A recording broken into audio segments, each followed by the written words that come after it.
안녕하세요. 오늘도 사연 살롱을 찾아주셔서 감사합니다. 저는 판교에 살고 있는 70대 초반의 여성이에요. 저는 지금 판교로 이사를 와서 혼자 살고 있는데 이렇게 된 건 몇 개월밖에 되지 않아요. 그 전까지는 아들놈 집 바로 앞동에서 살았거든요. 아들 며느리 편하게 해주고 걔들 가정만 잘 되면 나는 어떻게 되든 상관없다고 생각했어요. 그래서 두 사람 딴 데에 돈 쓰지 말라고 제가 손주 셋 다 봐주면서 집안일도 다 해줬고요. 하지만 저에게 돌아온 게 돈 몇백만 원에 살고 있던 집에서도 쫓아내는 거라면 어떻겠어요? 제가 그런 일을 당하고 정신을 차렸어요. 지금은 아들놈도 며느리도 안 보고 살아요. 내 손으로 키운 손주들이지만 걔들이 문자 보내면 답만 하는 정도이지 아직은 다시 보고 싶지가 않네요. 제가 어떻게 이렇게까지 됐는지 다들 궁금하실 것 같아요. 이 모든 일의 원인에는 바로 며느리가 있었어요. 왜 그런 말들 하죠? 아들은 결혼하면 며느리한테 빼앗긴다고요. 저는 결혼하면 두 사람의 인생이니 빼앗기고 말고 할 것도 없다고 주장하던 사람이었어요. 하지만 막상 저를 홀대하고 도우미 취급하고 며느리 말대로 처가한테만 잘하는 아들을 보니 너무너무 서운하더라고요. 그래서 제가 그 녀석들하고 연락 끊고 인연도 끊는다고 선포하고 이렇게 혼자 제가 원하는 곳에 이사와서 살고 있네요. 며느리는 이제 와서 저한테 매달리고 난리인데요. 그게 다 제가 돈 있다는 걸 알고 나서부터네요. 정말 괘씸하기 짝이 없죠. 그럼 지금부터 본격적으로 제 이야기 한번 시작해 볼게요. 저는 대학 졸업 후 선을 봐서 남편을 만났어요. 남편은 7급 공무원에 조직에서 전도 유명한 사람이었어요. 성실하고 수더분하고 요령 피울 줄 모르는 데다가 예의도 바른 편이라 윗사람들한테 많은 신임을 얻었어요. 저를 만나고서 데이트를 주말마다 딱 4번 한 후에 프로포즈를 할 때도 어찌나 성실하든지 웃음이 다 나왔어요. 커다란 장미꽃다발에 반지를 갖고 고급 레스토랑에서 만나 아주 진지하게 청혼을 했거든요. 저는 알겠다고 좋다고 할 수밖에 없더라고요. 이런 사람과 살면 평생 마음 불편할 일은 없겠다 싶었거든요. 시어머니와 시아버지는 옛날 분들이시니 고리타분하긴 해도 말도 안 되는 시집살이를 시키지는 않았어요. 저와 남편은 딸 하나 아들 하나를 낳고 오붓하게 평생 아무 걱정 없이 살 줄로만 알았어요. 아이들 대학 보냈을 때까지만 해도 그랬네요. 큰애가 대학 졸업반이던 때에 남편은 갑자기 큰 병을 얻었고 결국 그의 말에 세상을 떠나게 됐죠. 평생 남편을 의지하고 살았던 저라 엄청난 충격을 받았어요. 딸아이는 그때 이미 일본으로 유학을 가 있어서 빈소가 차려지던 날 부랴부랴 왔고요.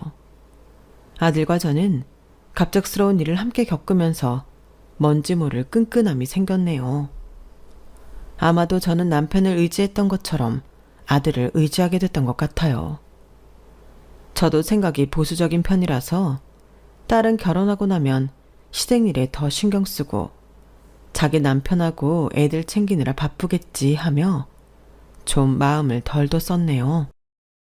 돌이켜 생각해보면 남편이 간 후에 빈소에 와서 나랑 아들 챙기고 나가서 비싼 밥 사들고 와서 먹이고 장례 끝난 후 집안 문제까지 다 돌보고 갔던 건 다름 아닌 딸이었는데 말이에요. 어리석은 엄마가 이제야 그걸 깨닫고 지금은 정말 딸한테 잘하고 있어요. 비록 몸은 떨어져 있지만 전보다는 자주 카톡하고 전화도 하고 있네요. 아무튼 당시에 저는 아들한테 꽤나 마음이 갔고 아들 역시 갑작스러운 아버지 죽음에 저를 더 의지했던 것 같아요. 수혁아, 엄마 너 때문에 살아. 알지? 우리 아들 잘 되는 거 엄마는 그것만 바라고 살아. 엄마가 힘닿는 데까지 다 뒷바라지 해줄 거니까 우리 아들 하고 싶은 거 마음껏 해. 고마워 엄마. 아빠 돌아가시니까 나도 엄마 없었으면 어쩔 뻔했나 하고 눈앞이 캄캄하더라. 나도 급하면 엄마 생각부터 나. 나 대학원 가서 공부하고 박사 따고 싶어. 근데 그러면 내가 돈을 버는 게 늦어지는데 엄마 괜찮겠어?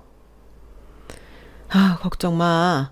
아빠가 너 대학원 보낼 돈은 주고 가셨어. 아무 걱정하지 말고 공부하고 싶은 만큼 해.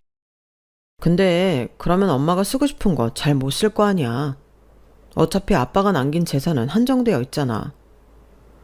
엄마가 이 나이에 뭘 누리면서 살겠니? 나는 하고 싶은 것도 없어. 그러니까 우리 아들 걱정 말고 공부 열심히 해서 박사 되자. 남편이 남겨준 재산 중에 대학가에 작은 가게가 하나 있었어요. 거기서 나오는 월세하고 남편이 남긴 보험금이 좀 있었는데 사실 그걸로 아들이 공부에만 집중하게 해주기에는 버겁더라고요. 저희도 생활도 해야 했으니까요. 아들은 아르바이트를 해서 돈을 벌겠다고 했지만 제가 말렸어요. 아들은 돈 걱정하지 말고 공부만 열심히 해. 공부하는 게 얼마나 힘든데 무슨 다른 일을 한다고 그래. 그래도 나 등록금하고 책 사고 세미나 가고 워크숍 비용이니 뭐 그런 거 많이 들어서 나 때문에 우리 집 쪼들리면 안 되잖아. 걱정하지 마. 네 누나가 일본에서 조금씩 돈 보내오는 것도 있고 아직 우리 집 끄덕 없어. 엄마가 알아서 할게. 딸아이는 일본에서 취직을 해서 회사를 다니고 있었고 매달 저한테 용돈이라면서 조금씩 돈을 보내오고 있었어요. 저는 그걸로 저한테 들어가는 걸 아껴서 썼고 나머지는 아들을 위해 썼어요. 그러다가 아들 몰래 초등학교, 중학교 급식시설에 가서 일을 하기도 했고요. 아들한테는 비밀로 했죠.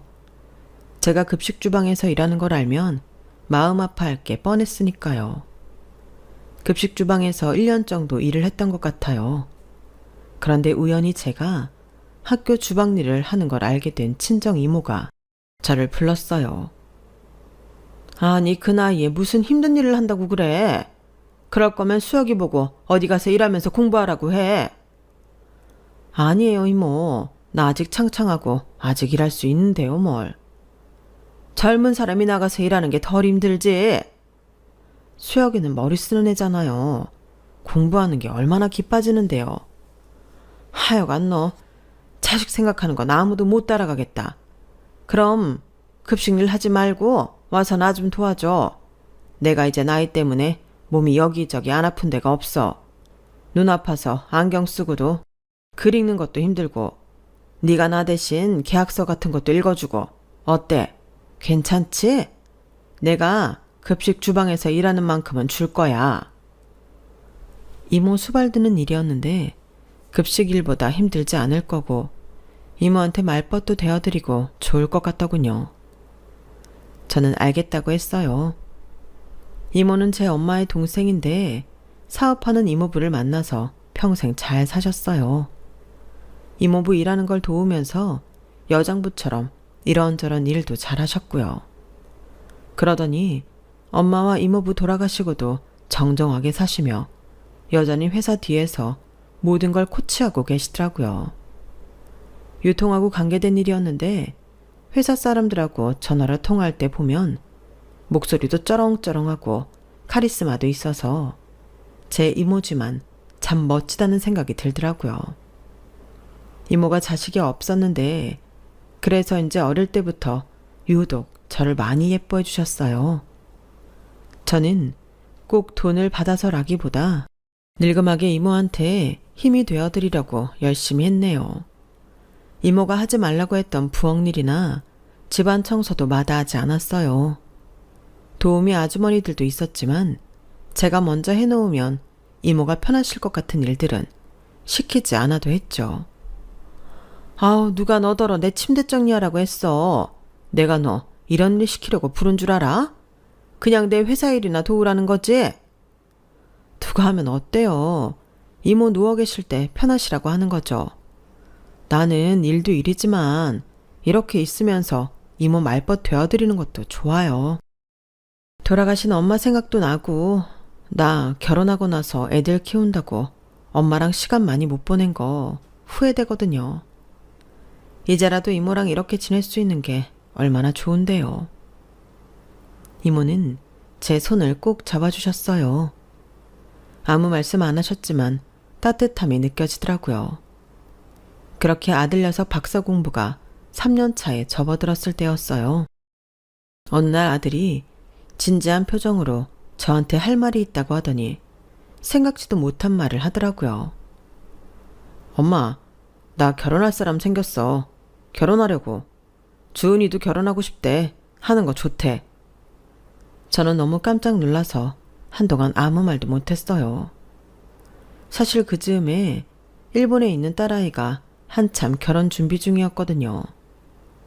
사위는 한국 사람이었지만 우리 딸처럼 일본에 가서 공부하고 거기서 터를 잡았다고 했어요. 회사 일을 하면서 만났다길래 한국에서 양가 부모 인사하고 결혼식장 잡고 무척 바쁠 때였어요. 그것도 그렇지만 공부만 열심히 하는 줄 알았던 아들이 연애를 하고 있었다니 약간 실망스럽기도 했어요. 그런데 젊은 사람들이 어떻게 자기 좋은 사람 안 만나겠어요? 누구를 사귀고 싶고 같이 있고 싶고 당연히 그랬겠죠. 아, 그랬어? 근데 왜 진작 엄마한테 얘기 안 했어? 엄마는 네가 여자친구 있는 줄 전혀 몰랐네. 엄마가 너무 둔했나? 내가 말을 안 하는데 엄마가 어떻게 알아? 사실 나도 결혼까지 할 생각은 아니었어. 처음에도 그냥 친구로 만났고 만난 지 몇 달 안 돼. 이제 한 4개월 됐나? 근데 내가 주은이하고 결혼하면 엄마도 덜 힘들지 않을까 그런 생각도 해. 물론 주은이가 좋은 게 제일 큰 이유이긴 해. 부부는 서로 의지하며 사는 거지 일방적으로 짐 떠맡기면 안 되는 것 같아. 정말 결혼하고 싶고 그 애가 좋으면 너도 그 애의 짐을 나눠준다고 생각해야 돼. 알았어, 엄마. 엄마도 며느리한테 효도도 받고 그러면 좋을 것 같아. 주은이가 서울대 의대 전공이고 의사 국가고시도 얼마 전 붙었어. 집안에 의사 한 명 있으면 좋잖아. 엄마도 점점 나이 들어가면 병원 다닐 일 많아지잖아. 며느리 될 아이가 의사라니 혹하는 마음도 있었는데 그건 잠시였고 바로 걱정이 되더라고요. 예전에야 평범한 집에서도 공부만 잘하면 의대도 가고 의사 돼서 개천에서 용났다는 소리도 듣곤 했지만 우리의 박사할 때만 해도 의대 가는 애들이 꽤 잘 사는 집안 자식들이 많았거든요. 의사 집안에서 의사가 나오는 경우도 많았고요. 혹시라도 집안이 너무 차이가 나면 어쩌나 싶었고 남편이 먼저 간 것도 흠이 되지 않을지 별별 생각이 다 들었어요. 하지만 집에 인사를 온 며느리는 소탈했고 외모도 꾸미지 않아서 순박해 보였어요. 누가 봐도 똑똑해 보이고 차분한 인생인 게 마음에 들더라고요. 형제는 없고 무남 동녀라고 했고요. 어릴 때부터 혼자 자라서 이기적이라는 말을 듣지 않으려고 공부 외에 다른 활동들도 많이 했다더군요. 그것도 마음에 들었어요. 무엇보다 쌩긋쌩긋 웃으며 뭐든 좋다고 해주는 게 요즘 젊은 사람 같지 않았어요. 엄마, 주은이 어때? 괜찮지? 그래, 참하고 성실해 보이더구나. 아버지가 대학 교수라서 그런가? 분위기도 지적이고. 주은이 어머니는 가정주부이긴 한데 젊은 시절에는 출판사에서 일하셔서 책을 좋아하시고 많이 읽으신대. 그게 주은이한테 다 영향을 끼쳤겠지. 아들은 제가 며느리감을 마음에 들어하니 굉장히 좋아했어요. 사돈댁에서도 우리 아들을 괜찮게 봤다고 하더라고요. 딸아이는 상견례에 맞춰서 들어오려고 했지만 시간적 여유가 되지 않아 결국 자기 결혼할 때 오게 됐고 상견례는 저와 아들 그리고 사돈댁 식구 5이 조촐하게 가졌어요. 사돈들도 다 인상이 좋아 보였고 혼수나 집 같은 거에 큰 욕심이 없는 것 같더라고요. 사실 제가 아들 결혼하는데 넉넉하게 해줄 수는 없었거든요. 그나마 이모가 신혼 아파트 해주라고 돈을 해주셔서 26평형 아파트를 마련해 줄 수 있었는데요. 그것만도 감사하다고 하더라고요. 흔히들 의사 사위나 며느리 얻을 때 돈이 많이 들어간다고 했는데 저는 그런 것도 없었어요.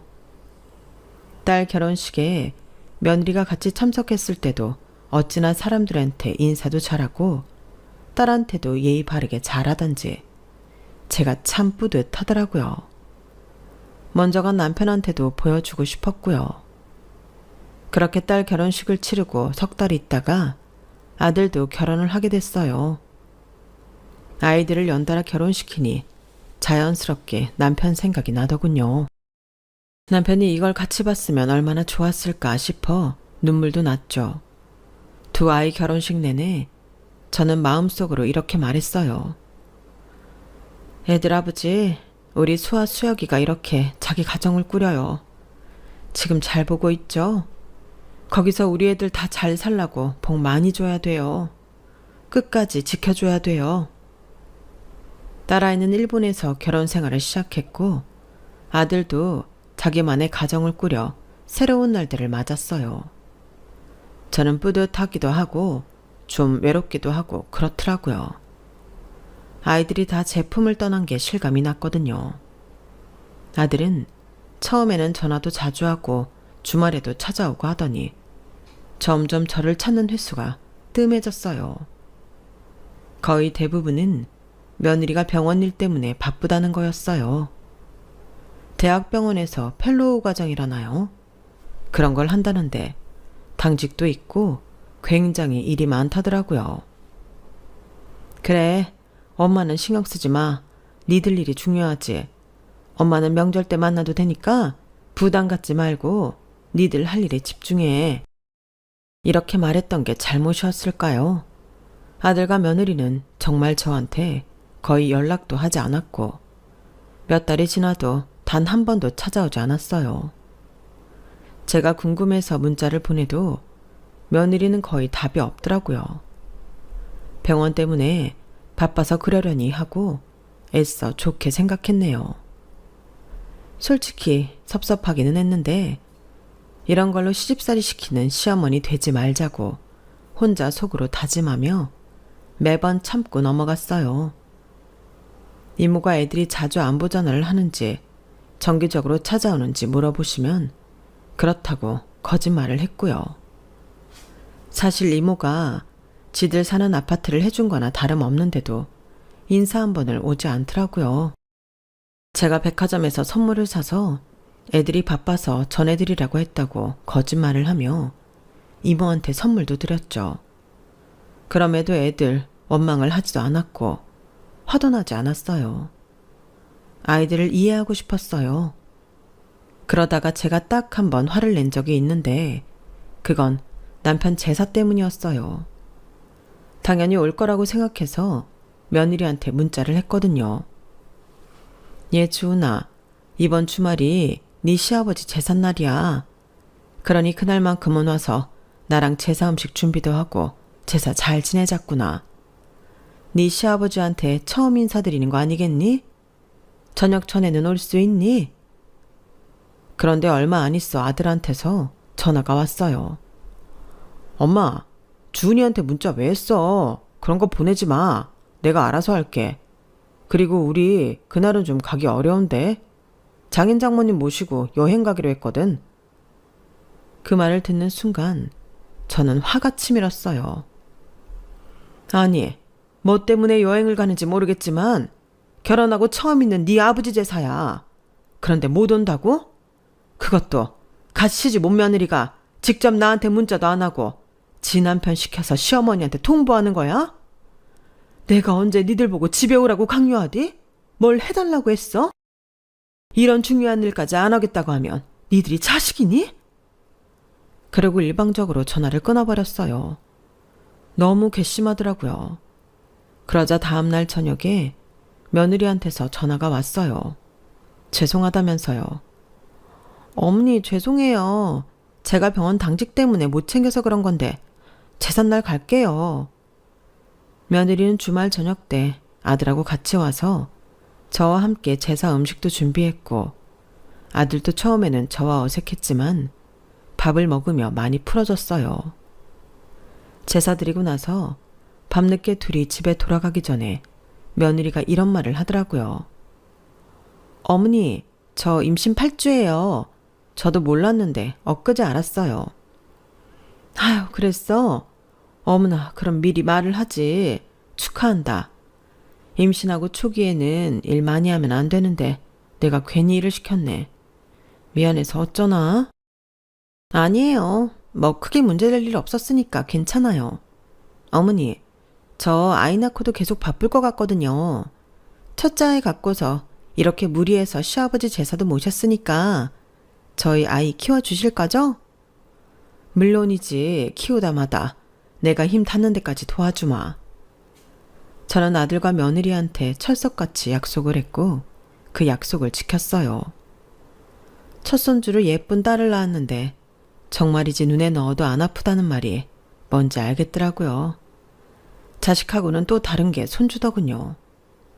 저는 그 무렵 이모네 집에 매일 가지 않고 일주일에 2번만 갔는데요. 그 나머지 시간은 온통 손주를 키우고 아들 며느리 뒤치다거리 하는 데 썼어요. 정말 정성을 다해 키웠네요. 그 사이 아들은 대학의 전임 강사로 임용되어 조금은 안정적이 되었어요. 하지만 강사 월급이 빤하잖아요. 외부에서 강의를 하고 이런저런 일을 해도 수입이 빠듯할 수밖에요. 결국 아들네 가정에 여유를 주고 먹여 살리는 건 며느리였어요. 아들도 며느리 눈치를 꽤나 보는 것 같더군요. 며느리는 자기가 자는 시간에 조금만 부스럭거리는 소리가 나도 굉장히 예민하게 반응했어요. 제가 새벽에 애들 집에 가서 아침을 해주고 아이를 볼 때도 그랬죠. 부엌에서 좀 큰 소리가 나거나 손녀가 칭얼대는 소리가 잠깐만 들려도 아들이 후다닥 나와서 주의를 줬어요. 엄마, 주은이 잠 못 자. 조용히 해줘. 알잖아. 주은이가 병원이라면 얼마나 힘든지. 우리가 개인 병원도 못 차려주는데 대학병원에서 항상 피곤하게 일하는 거 집에서라도 잘 쉬게 해줘야지. 알았어. 근데 반찬 만들다 보니 어쩔 수 없이 소리가 났어. 아무튼 주의할게. 근데 개인 병원은 무슨 소리야? 혹시 주은이가 개인 병원 안 차려준다고 무슨 말 했어? 꼭 말을 해서가 아니고 그렇잖아. 우리처럼 없는 집 며느리로 오지 않았으면 벌써 편하게 일했을 테니까. 네가 병원 못 차려줘서 미안하다는 거야? 아니면 우리 집 형편이 그렇지 못해서 네가 답답하다는 거야? 뭐 서로 그렇지. 주은이도 요즘 생각이 많은가 보더라고. 저는 한숨이 나왔어요. 솔직히 공부 잘하고 있는 애랑 결혼하겠다고 적극적으로 나선 건 며느리였더라고요. 아들은 결혼하고 마누라 뒤치다거리 해준다고 공부가 좀 늦어져서 하기도 예정보다 더 늦겠다고. 그러다 보니 동기들하고도 소원해지고 여러 일이 있었는데 말이죠.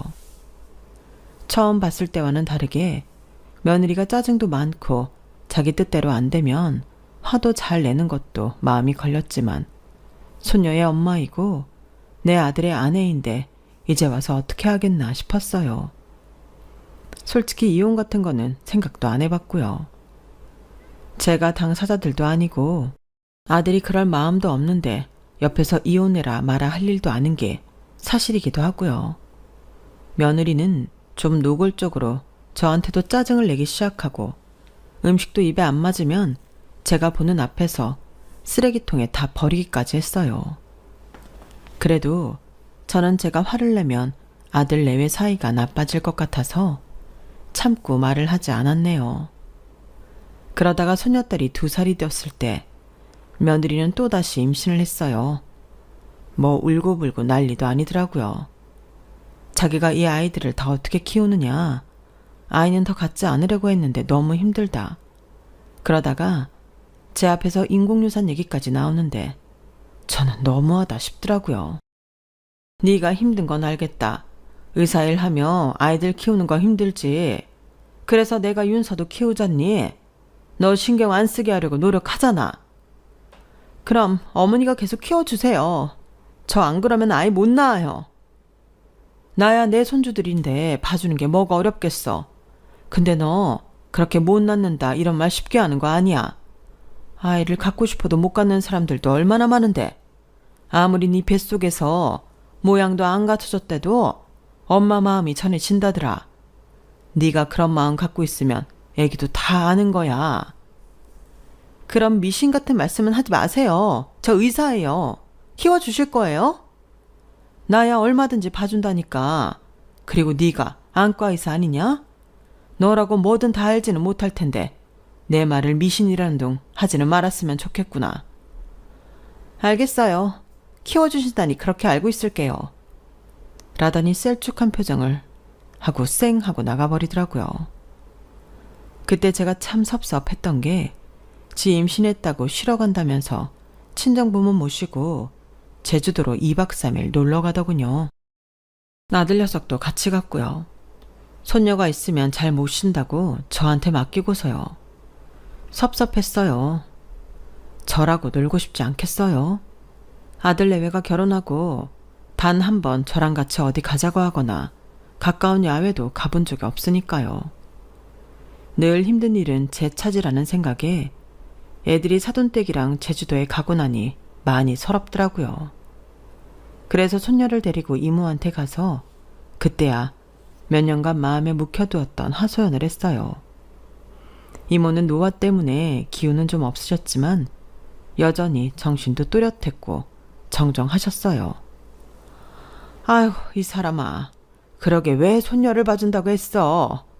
요새는 부모도 자식한테 돈 받아가며 손주들 시간제로 돌봐주는 세상이야. 그렇게 계산적으로 하기 싫었는데 애들은 나한테 계산적으로 구는 것 같아요. 그리고 윤서 보면 예쁘잖아요. 그런 아이를 두고 돈 따지고 시간 따지고 그러는 게 할머니답지도 않고 아무튼 그래요. 근데 애들은 참 나를 섭섭하게 하네요. 자네 그 고운 마음 다 돌려받을 때가 있을 거야. 걱정 말게. 이모는 제 손을 꼭 잡아주셨고 저는 거기에 참 많은 위로를 받았어요. 그때 이모가 제 기분 풀어주신다며 손녀랑 호캉스를 시켜줬었네요. 서울에서 제일 좋은 호텔에서 말이에요. 오만 거 다 누리며 즐겁게 시간을 보냈고 손녀도 굉장히 좋아했어요. 나중에 손녀가 서툰 말로 지 아빠랑 엄마한테 저랑 호캉스 다녀온 이야기를 하니까 며느리가 이러더군요. 어머니, 그렇게 잘 지내실 줄 알았어요. 제가 그래서 어머니 걱정은 안 해요. 얄미웠지만 그냥 웃고 말았네요. 반면 아들놈은 저랑 손녀를 굉장히 부러워하더라고요. 와, 나도 그런 데에서 대접받으며 푹 쉬고 싶다. 부럽네. 엄마, 다음에 나도 데려가. 너는 네 마누라 앞에 꼭 붙어있는데 어떻게 데려가? 가자고 물어볼 수도 없잖아. 네 마누라 스케줄 대고 강의 시간도 변경하는 녀석이 나랑 어디를 가겠어? 엄마, 말에 은근히 가시가 있는 것 같네. 그거야 주은이 일정이 우선이니까 그렇지. 근데 나는 놀러가도 노는 것 같지도 않아. 장인장모 챙겨야 되고. 네가 선택한 일 아니냐는 말이 입 밖에 나올 뻔하는 걸 저는 입을 꾹 닫고 삼켰어요. 그때 며느리는 쌍둥이를 가졌었고 애들이 태어나고 나서 저는 더 정신이 없었어요. 제가 두 신생아를 동시에 돌보는 게 너무 어려워서 며느리한테 친정 어머니가 한 명은 맡아주실 수 있는지 물어봤더니 며느리가 아주 펄쩍 뛰더라고요. 어머니, 이건 약속이 다르잖아요. 아이 낳으면 달 돌봐주신다고 하셔놓고서. 그리고 저희 엄마는 허리도 안 좋고 몸이 약하셔서 안 돼요. 딸내미나 엄마나 똑같다고. 그래도 제가 사돈한테 전화해서 슬쩍 아이를 한 명 돌볼 수 있는지 물어보니까 자기는 절대 못한다며 딱 선을 긋더라고요. 지 딸이 낳은 아이 친정 엄마가 돼서 한 번도 돌보지 않는 게 참 어이없었지만 사람마다 다르니 어쩌겠어요. 결국 이번에도 이모가 도와주셨어요. 저한테 도우미를 붙여주신 거죠. 민정아, 이거 다 내가 돈 지불할 거니까 걱정 말고 편하게 해라. 일본에 있는 수아도 도우미 쓰라고 돈 보내는데 너 그거 손주들 좋은 거 사준다고 손주들한테 쓰지. 내가 안 봐도 다 알아. 그러니까 내가 내줄게. 너한테 돈 주면 또 다른 데에 쓸 게 뻔하니까. 이모는 그렇게 제가 큰 손녀의 쌍둥이 손자들을 키우는 데에 여러모로 도움을 주셨어요. 일본에 있는 딸아이는 제가 애들을 다 돌보고 집안일까지 여전히 한다는 거에 열이 받아 몇 번 아들하고 전화로 싸우는 것 같더라고요. 그러더니 1년에 한 번 한국에 올 때도 아들 내외는 만나지 않고 저만 보고 갔어요. 그렇게 10여 년의 세월이 흐르다 보니 저도 며느리가 처음부터 우리 집을 만만하게 봐서 골랐다는 것과 아들놈은 며느리한테 단단히 코가 깨어서 하자는 대로 했고요. 자기가 돈을 시원찮게 버니 아들은 전보다 소심해지기도 했어요. 하지만 그 이전에 지 마누라를 너무 좋아해서 그런지 마누라 하자는 대로 다 들어주던데 언젠가 친구랑 전화통화로 이런 말 하는 걸 엿들었어요. 야, 내가 의사 남편이라고 하면 사람들이 나 보는 눈이 달라진다니까. 그런 타이틀 하나가 참 중요해. 뭐 이제 와서 힘없는 엄마가 나한테 뭘 해주겠어. 주은이가 나 사회적 지위 높여주는 게 더 중요하지. 결국 힘없는 엄마는 안중에 없었던 걸 깨닫고 나니 저도 아들 내외한테 마음이 식었어요. 어느새 정을 주지 않고 거리를 두었죠. 손주들은 달랐어요. 그 애들이 무슨 죄가 있나요? 저는 손주들한테는 정말 잘해줬어요. 그러다가 이모가 돌아가시게 됐는데 그때도 아들 내외는 잠깐 빈소에 얼굴만 비치고 뭐 제대로 된 근조 화환도 안 보내더군요. 그래도 대학에 적을 두고 있고 의사이고 그런 애들이 말이에요. 지들 아이 키우는 데 도움을 많이 주셨는데 어쩌면 그럴 수 있는지요. 딸아이는 남편의 지딸까지 데려와서 며칠을 같이 있었는데 딸이 제 손을 잡으며 그러더라고요. 엄마, 수혁이네한테 마음 쓰지 마. 그냥 아무것도 바라지 말고 걔들은 걔들끼리 사는 거다. 내버려 둬. 엄마 힘들면 일본에 와도 돼. 이제 수혁이네 애들도 많이 커서 엄마 없이도 되잖아. 엄마 생각해주는 거 딸밖에 없네. 알았어. 고마워. 엄마도 생각해볼게. 그렇게 장례를 다 치르고 났는데 저한테 뜻밖의 일이 벌어졌어요. 이모가 제 앞으로 50억이라는 큰 재산을 남기신 거였어요. 변호사가 처음 그 말을 했을 때에는 믿어지지 않았는데 유언장 공증한 거며 제 앞으로 든 아파트에 작은 부동산에 현금이 든 통장까지 보니 실감이 나더라고요. 저는 이모를 모신 낙골당에 가서 펑펑 울었어요. 이모가 저한테 너무 큰 선물이었어요. 제가 얼마나 위로를 받았는데요. 끝까지 저를 챙기고 가셨네요, 이모. 더 잘해주지 못해서 미안하고 고마워요. 딸은 제가 왜 이모한테 더 잘해주지 못해 미안하냐며 끝까지 얼마나 잘했냐며 그런 말 말라고 했어요. 그러더니 이러더라고요. 엄마, 이런 재산 받은 거 수혁이네한테는 말하지 마. 나도 할 생각 없어. 걔들 얼마나 이기적인지 다 알았는데 내가 뭐하러 걔들 좋을 이야기를 해. 그래도 마음 한켠이 신경 쓰이는 건 사실이더라고요. 딸은 이모가 남긴 판교에 아파트로 들어가서 살라고 했고 저도 그러고 싶었어요. 그 사이 아들 내외는 이모가 얻어줬던 아파트가 아닌 40평형의 좋은 아파트로 이사를 해서 살고 있었어요. 최근에는 며느리가 선배와 함께하는 병원을 확장하고 싶은데 돈 때문에 고민하는 걸 알고 있었고요. 그래서 저는 제가 살던 아파트 명의를 그 애들한테 해주기로 마음먹었어요. 저한테는 다른 재산이 있으니까요. 그러면 아파트를 팔든 뭘 하든 알아서 지들이 보탤 거였고요. 이모가 주신 재산에서 돈을 줘도 되는 건데 그러기 싫더라고요. 저 유산 받았다고 티내기도 싫었고요. 그래서 걔들 공동명의로 아파트를 주겠다고 했더니 뜻밖의 말에 둘 다 놀라더군요. 저는 판교로 이사가서 그 애들과 멀어지고 싶은 마음만 있었어요. 딸도 이사 마치면 일본으로 놀러 오라고 해서 그럴 작정이었어요. 그런데 정말 웃기는 일이 벌어졌어요. 제가 아파트를 공동명의로 해주고 며칠 동안 지들끼리 쑥덕쑥덕 하더니 그 다음 주 월요일에 며느리가 퇴근하고서 저를 부르더라고요. 두툼한 봉투 하나를 내밀면서요. 어머니, 저희 그 아파트 팔려고요. 그래서 어머니는 나가주셔야 되겠어요. 제가 병원 확장해야 되는 거 아시죠? 어머니한테 거기 살면서 전세 보증금 달라고 하기도 그렇고 어머니도 그럴 돈도 없잖아요. 이거는 그동안 애들 키워주신 값이에요. 이거 보태서 어디 지방에 자그마한 방이라도 알아보세요. 지명이 넘겨져서 100만 원 더 넣었어요. 그렇게 제가 받은 돈이 600만 원이었어요. 10년간 자기 아들 다 키워주고 집안일 해준 게 500만 원이고 명의 넘겨준 값이 100만 원이라는 거였죠. 저는 두말 않고 그 봉투를 받아들었어요. 알았다. 내 될 수 있는 대로 빨리 짐은 빼도록 하마. 그래 주시면 감사하긴 한데 가실 때는 있으세요? 내가 나갈 때도 없이 짐 뺀다고 했겠니? 재산 50억 오픈 안 한 게 다행이네. 마지막에 제가 이 말을 남기며 현관문을 나서자 갑자기 뒤에서 며느리가 제 팔을 붙잡더라고요. 어머니, 그게 무슨 말씀이세요?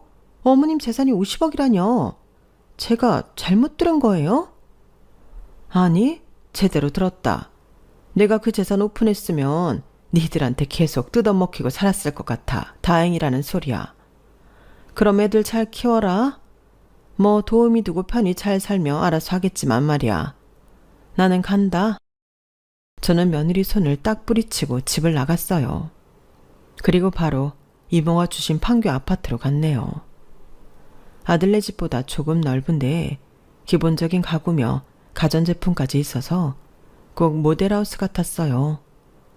사실 짐은 이미 쌓아놓았고 다음날 트럭이 와서 제가 싸놓은 짐만 갖다 주기로 했기 때문에 저는 정말 홀가분하게 판교에서 첫날을 지내게 됐어요. 딸한테도 나왔다고 전화를 했고요. 저한테 600만 원 주더라는 이야기를 하니 딸이 화가 나서 가만 안 두겠다고 하는 걸 제가 그렇게 살게 내버려 두라고 했네요. 엄마, 지금 어디야? 집에도 없네. 어디 가 있는 거야? 나랑 얘기 좀 해. 딸 전화를 끊고 나니 아들한테서 전화가 왔더라고요. 나는 이제 더 이상 할 얘기 없어. 너나 네 마누라랑 더는 아무 말도 하고 싶지 않아. 지금 어디야? 어디 가 있는 거야? 이모가 주신 아파트로 왔다. 왜? 너 여기 못 찾아와. 내가 안 알려줄 거니까. 나한테 재산이 있다고 하니 왜? 사람이 달라 보이니? 네 사회적 지위를 높여줄 사람으로 보여? 엄마, 혹시 내가 친구들이랑 하는 말 들었어? 며느리야, 남이라고 치면 그만인데 너는 그러면 안 되는 거지. 네가 더 나쁜 놈이야. 내가 널 어떻게 키우고 너한테 어떤 정성을 쏟았는데 너 그동안 나한테 어떻게 했어? 엄마, 나도 살기 바빴잖아. 그걸 가지고 이제 와서 뭐라고 하면 안 되지. 나한테 불만 있었으면 진작 재산 오픈하고 말했으면 됐잖아. 뭐? 재산 오픈하고? 재산이 없었으면 말도 하면 안 됐다는 소리냐? 아니, 나도 살려고 애썼는데 나한테 왜 짜증을 내? 듣기 싫다. 나 그래도 너 잘 되라고 하고 싶은 말 많아도 참고 니들 가정 화목하라고 애쓴 사람이야. 그런데 이제 와서 뭐? 네가 그러고도 자식이냐? 제 인생에서 처음으로 아들한테 분노해서 고함을 질렀어요. 아들은 놀라서 아무 말도 못했고 저는 전화를 끊어버렸네요. 그리고 30분쯤 지나서부터 며느리한테 전화가 계속 오더군요. 저는 끝까지 받지 않았어요. 문자도 수십 통 보내는 걸 그냥 보지도 않고 안 읽은 걸로 해서 두었네요. 다음날 트럭이 집 앞에 도착했고 제가 내려가 보니 며느리가 트럭을 따라 지 차를 끌고 왔더라고요. 어머니, 밤새 전화도 안 받으시고 문자도 답이 없으셔서 걱정했어요. 혹시 어디 아픈 건 아닌가 해서요. 아니, 그 수많은 세월 네 새끼들 키우느라 팔다리 아프고 허리 아플 때도 걱정 안 하더니 뭐 하룻밤 연락 없었다고 내 걱정을 하니? 여기는 왜 왔어? 내가 진짜 50억이 있는지 확인하고 싶어서? 어떤 집에 살게 됐나 궁금해서? 며느리는 얼굴이 빨개져서 어쩔 줄 몰라 하더라고요. 나 니네 이제 안 보고 싶어. 네 새끼들 키우는데도 신물이 나서 평생 볼 손주들 다 봤어. 그러니까 이제 나 찾지 마라. 나는 이제 더는 니네한테 안 묶이고 즐겁게 살 거야. 제가 그렇게 돌아서자 며느리가 제 손을 붙잡더니 싹싹 빌더라고요. 어머니, 저한테 섭섭한 거 있으시면 푸세요. 제가 잘못했어요. 그리고 저희랑 계속 왕래하면서 지내요. 네? 나는 싫다? 네가 언제 한번 나한테 여행을 가자고 해줬니? 우리 식구처럼 군 적이 있니? 네 시아버지 제사도 안 지내려고 하고 나중에는 그 잘난 의사 일 한다고 음식도 마트에서 사서 보냈잖냐? 내가 그런 걸 제사상에 올렸을 것 같니? 너 나한테 아무 빽도 없다고 생각해서 그런 모양이다. 이제 와서 이러는 거 보니 나 너라는 애 그리고 내가 낳았지만 수혁이라는 놈이 어떤 인간들인지 이번 일로 아주 잘 알게 됐거든. 그래서 니네 같은 것들하고 더는 상종하고 싶지 않아. 니들 상종하고 살지 말라고 이모가 나한테 주고 가셨나 보다. 그러니까 다시는 나 찾지 마. 나한테 연락하고 찾아오면 니들 가만 안 둘 거야. 며느리가 저를 애타게 부르는데도 저는 뒤도 안 돌아보고 집으로 들어왔어요. 며칠 후 딸이 저를 데리고 일본에 가려고 왔을 때에 아들 내외가 와서 자기네 집으로 가자고 진상을 부리자 딸이 며느리 머리채를 확 잡고 이러더군요. 야, 이제 와서 어디서 며느리인 척하고 있어. 니들이 사람 새끼냐? 양심 팔아먹은 것들이 의사면 다야? 내가 네 병원이랑 네가 나온 학교 게시판에 다 소문낼까? 너라는 게 어떻게 생겨먹은 건지 어떤 인성인지 내가 다 까발려서 너 환자도 없게 만들어줄까? 한 번만 더 찾아와서 엄마 괴롭히면 내가 아주 동네방네 다 소문낼 테니까 그런 줄 알아. 수혁이 너도 마찬가지야. 병신 같은 게. 너 내 동생도 아니야. 딸이 무섭게 호령을 하자 아들 내외는 그제야 꽁무니가 빠져라 도망을 가버렸어요. 저는 딸이랑 같이 일본으로 가서 경치 좋은 데에서 느긋한 시간을 보냈어요. 몰랐는데 그동안 딸은 몸이 아파서 한동안 치료한다고 고생했더라고요. 제가 아들 집 때문에 힘든 걸 알고 일부러 말을 안 하고 있었던 거였어요. 딸한테 어찌나 미안하던지 제가 잘못했다고 손을 붙잡고 사과했네요. 엄마가 뭐가 미안해. 이건 당연히 내가 감당할 일이었지. 나 이제 이렇게 건강해졌고 집안도 다 안정됐어. 그러니까 엄마 이제 서울이랑 일본 왔다 갔다 하면서 재미있게 살자. 어? 그래, 그러자. 그 후로 저는 아들 내외 전화를 다 차단해버렸어요. 손주들을 통해서 저한테 집에 오라는 둥 여러 수작을 부리고 있지만 손주들한테 인사만 하고 찾아가지 않고 있네요. 일단은 이렇게 지내려고 해요. 정말 아들 내외한테 질릴 대로 질렸거든요. 저한테 600만 원 주면서 지방으로 가라고 한 순간 저는 걔들하고 끝났어요. 앞으로도 별일 없는 한 아들 내외랑은 마주치고 싶지 않네요. 제 이야기는 여기까지예요. 긴 이야기 들어주신 분들 다들 복 많이 받으시고 행복하세요. 여러분, 사연 댓글에 응원과 현명한 조언 부탁드려요. 좋아요와 구독은 저에게 큰 힘이 됩니다. 오늘도 좋은 일 가득하세요.